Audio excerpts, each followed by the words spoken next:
एक ओंकार सतनाम करता पुरख निरभो निर्वैर अकाल मूरत अजूनी सैभंग गुर प्रसाद।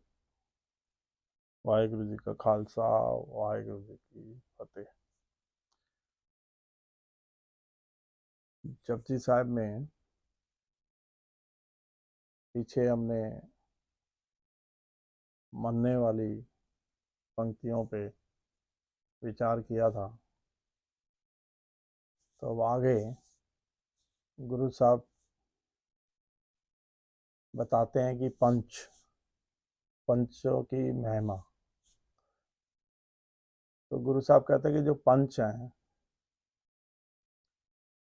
वो उसकी दरगाह में, उसके रब के दरबार में कबूल है। वहाँ पे उनका मान सम्मान होता है। तो जो वहाँ पे हाजिरी जिसकी लगती है वो पंच होते हैं सबसे आगे। तो जब इसको गुरु साहब की शिक्षा सामने आती है तो विचार आता है पंच पंच क्या है। तो जैसे गुरु साहब ने पीछे भी डिस्कस किया है कि पांच जो हमारे कहते 5 विकार छोड़ के और 5 गुणों की तरफ जाते हैं जब, तो वो जो 5 गुण हैं जिसको डिटेल में पीछे विचार किया था, तो वो परवान है रब के दरबार में, उनकी हाजिरी पूरी है। तो जब कहते हैं ना, जैसे मनमुख से, मनमुख तो 5 विकारों में है, जैसे मैं हूँ, तो 5 विकारों से निकल के जब इंसान 5 गुणों की तरफ चला जाता है तो विकार खत्म हो जाते हैं, तो वो गुरुमुख हो जाता है। मनमुख से गुरुमुख का रास्ता। तो जो गुरुमुख है, गुरु साहब कहते हैं कि उसकी दरबार में मान सम्मान पूरा मिलता है उसको। तो जो पंच जो मेरे को समझ आता है उस हिसाब से बताता हूँ कि पंचों की बड़ी महानता है। देखो, तो पंच जो आ, मेरे को समझ आया कि कॉम्बिनेशन ऑफ पांचों गुण, कि उनका जब मिलाप हो जाता है पांचों गुणों का, तो वो समझ लो रब की तरफ अपने को लेके जाते हैं और सबसे आगे उसके दरबार में जगह मिलती है। तो जो गुरमुख हो गया तो उसको हम पंच भी कह सकते हैं। वो हमेशा रब के ध्यान में ही रहता है। उसको बेसिकली तो हर जगह रब, हम तो खैर चलो बात ही करते हैं कि रब हर जगह है, लेकिन उसका एक्सपीरियंस करना, उसको सच्ची में अंदर से हर जगह फील करना, वो तो बड़े किस्मत की बात है या उसकी कृपा की बात है जिस पे वो कृपा करे।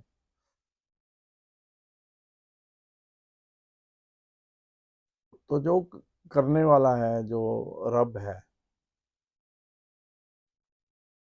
कहते हैं उसके उसके बारे में गुरु साहब कहते हैं कि उसका जो किया है, जो एक्शंस हैं, उसका तो कोई काउंटर नहीं कर सकता। वो बियॉन्ड लिमिटेशंस है।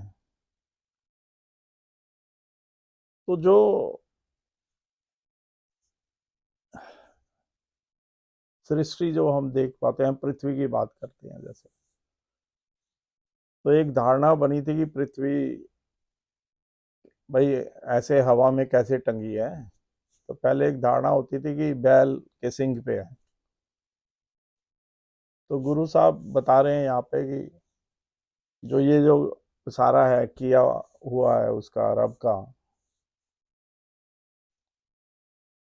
सब एक सिस्टमेटिक तरीके से चलता है। तो जो एक धर्म कह लो जो अपने आप चल रहा है, तो पृथ्वी जो चल रही है एक धर्म पे चल रही है। धर्म वो नहीं जो हम रिलीजन की बात करते हैं, ये उसका रब का धर्म है कि हर चीज एक सिस्टमेटिक वे में और तरीके से चल रही है, और उसी तरह चली जा रही है पता नहीं लाखों सालों से, किसी को पता ही नहीं है कब से चल रही है ये। तो उसी को गुरु साहब बता रहे हैं कि पृथ्वी किस पे टिकी है, मतलब ये सृष्टि जो टिकी है वो इस पे टिकी है, और जो उसमें संतोष है कि जो उसने पृथ्वी को होल्ड कर रखा है। तो ऐसे करके गुरु साहब बता रहे हैं हमको।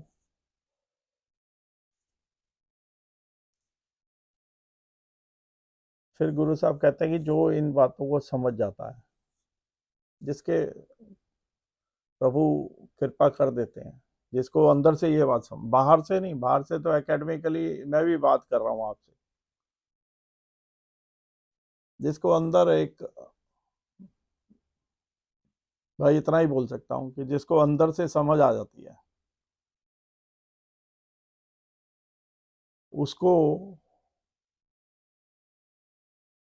समझ लो सारा ज्ञान हो जाता है, और वो उसके दरबार में हाजिरी भरता है। फिर वो कहते हैं कि अगर अगर पृथ्वी जो है, अगर किसी बैल के सिंग पे खड़ी है तो पृथ्वी तो कहीं है, फिर उसके नीचे भी पृथ्वी है, उसके नीचे भी पृथ्वी है, उसके नीचे भी पृथ्वी है, तो वो किस पे खड़ी है? तो कितने कितनी सृष्टियां हैं, कितनी पृथ्वियां हैं, ऐसे करके गुरु साहब बता रहे हैं कि कौन किसके भार पे खड़ा है। तो ये तो सिस्टम जो चला रखा है जो कुदरत ने, अब आज तो चलो साइंस बहुत आ गया है, तो हमने वो किताबों में भी पढ़ा जब हम स्कूल जाते थे, तो मॉडल भी बनाते थे गैलेक्सीज का, प्लैनेट्स कितने हैं, ये तो अब शुरू हुआ है जो करने लगे हैं। तो सब हवा में चल रहा है, कोई किसी को पकड़े हुए तो है नहीं है। हमें लाइन अगर सीधी खींचनी है तो स्केल लेना पड़ता है, स्केल उठाते हैं फिर एक लाइन मारते हैं उस पर, तो वो सीधी लाइन खिंच जाती है। कहीं सीधा जाना है तो डायरेक्शन देखते हैं, संभल के चलते हैं। लेकिन ये सारी सृष्टि जो मुझे ख्याल आता है मैं वो बयान कर रहा हूँ गुरु साहब की बात से, जो अंदर ख्याल आते हैं कि सारा सिस्टम जो बियॉन्ड साइंस है, साइंस के भी हाथ में नहीं आता, कोई पकड़े हुए नहीं है लेकिन फिर भी चल रहा है, और वैसे ही चल रहा है जैसे चल रहा है। पृथ्वी के चक्कर या प्लेनेट कैसे है, सूरज कैसे है, साइंस ने ये पता तो लगा लिया, चलो पृथ्वी घूम रही है अपने सर्कल में भी और सूरज के सर्कल में भी, लेकिन क्यों और कैसे घूम रही है भाई, मतलब उसको कंट्रोल कौन करता है, कौन डिक्टेट कर रहा है कि तुझे ऐसे ही चलना है? या पृथ्वी को किसी तार से बांध दिया या किसी धागे से बंधी है कि उसी डायरेक्शन में या कोई सड़क बनी है या कोई रेलवे लाइन टाइप बनी है कि ऐसे ही चल रही है? तो ये जो सिस्टम है जो सारा गैलेक्सी का, सृष्टि का जो हम थोड़ा बहुत जानते हैं, पूरा तो खैर ज्ञान किसी को भी नहीं है,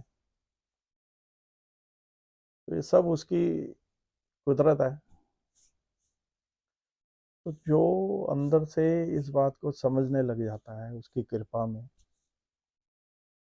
तो वो उसके दरबार में पूरी हाजिरी भरता है। फिर गुरु साहब कहते हैं कि जो उसने ये सृष्टि दी है, उसमें कई तरह के जी हैं, कई तरह के उनके नाम हैं, कई तरह के रंग हैं, और जो रब के कहते हैं कि कलम से अनगिनत अनगिनत नाम, अनगिनत दरिया, अनगिनत जो हम काउंट ही नहीं कर सकते, समझ लो वो प्रवाह होते हैं। तो जो उसका, हम तो खैर इंसान हैं, इतना सोच भी नहीं सकते कि जो वो रब लिख देता है। तो गुरु साहब यहाँ बता रहे हैं कि इतना बड़ा जो लेखा है, वो तो जो लिखे वो ही जाने, वो तो रब भी जान सकता है।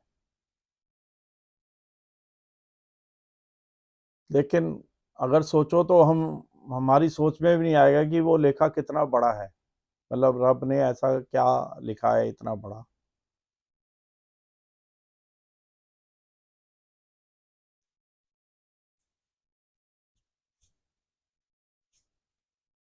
तो जो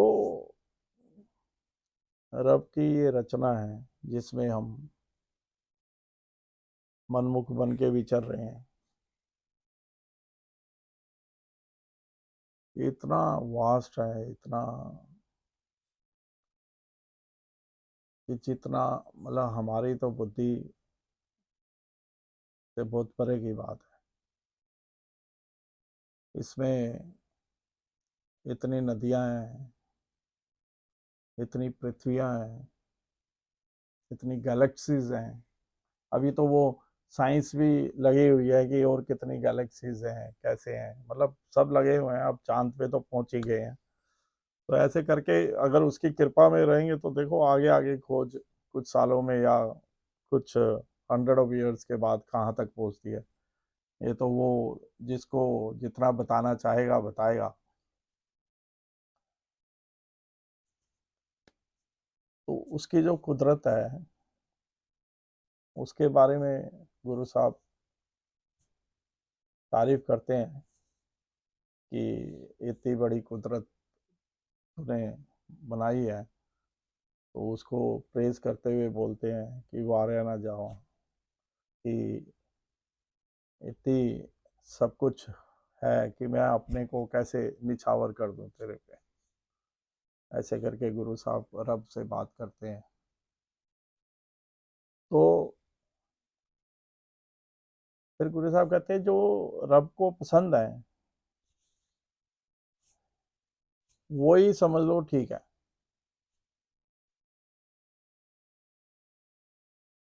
उसके अलावा कुछ है ही नहीं। अगर कोई कहे कि मैंने कुछ किया है, तो मेरी समझ क्या कहती है इसमें, मैं प्रैक्टिकल लाइफ में एक बात बताता हूँ, फिर उसको मैं अपने इससे को रिलेट करके बताऊंगा। तो वो जैसे हम तो मटेरियल वर्ल्ड के लोग हैं, उसमें एक सेइंग है, तो ये महात्मा गांधी जी ने कही थी कि कोई किसी सरकार की पॉलिसी सही है या नहीं है, उसका एक क्राइटेरिया है जिससे आपको पता लग जाएगा कि वो ठीक है या नहीं है। अगर उस पॉलिसी का जो वेलफेयर जो है, बेनिफिट है, जो पुअर से पुअर है, मतलब फाइनेंशियली जो वीक है, जो गरीब से गरीब आदमी है, उस तक अगर उसका बेनिफिट पहुंच रहा है तो पॉलिसी ठीक है, नहीं तो गलत है। तो गुरु साहब की वाणी पढ़ के मेरे को क्या ख्याल आता है ऐसे ही कि मैं जिंदगी में कुछ भी करता हूं तो अगर वो उसको कबूल है, रब को, तो मेरा क्राइटेरिया कैसे बनता है कि मैं जो कुछ कर रहा हूं, अगर वो रब के दरबार में कबूल है या उसको पसंद है तो इसका मतलब ठीक है।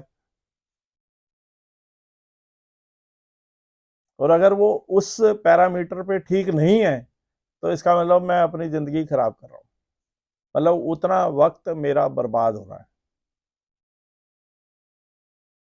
मटेरियल वर्ल्ड में मैं जितने मर्जी अच्छे काम कर लूँ, मतलब अपनी ईगो को शांत करने के लिए, ज्यादातर तो मैं ऐसे ही करता हूँ ना, ईगो को शांत करना होता है कि मैं कर रहा हूँ, मैं कर रहा हूँ, मैं कर रहा हूँ। तो ऐसे जितने भी काम कर लूँ मैं, रब को मंजूर नहीं है अगर, तो समझ लो वो बेकार है। तो गुरु साहब को प्रे करते हैं कि हमें कृपा करें और ऐसे कामों में लगाएं जो उसको, रब को पसंद हो, और हमारा जीवन जो है जितना भी है सफल हो। और वो नंबरों की बात पहले कही थी कि 100 में से 100 मिले। तो आज के लिए इतना ही। तो वाहिगुरु जी का खालसा, वाहिगुरु।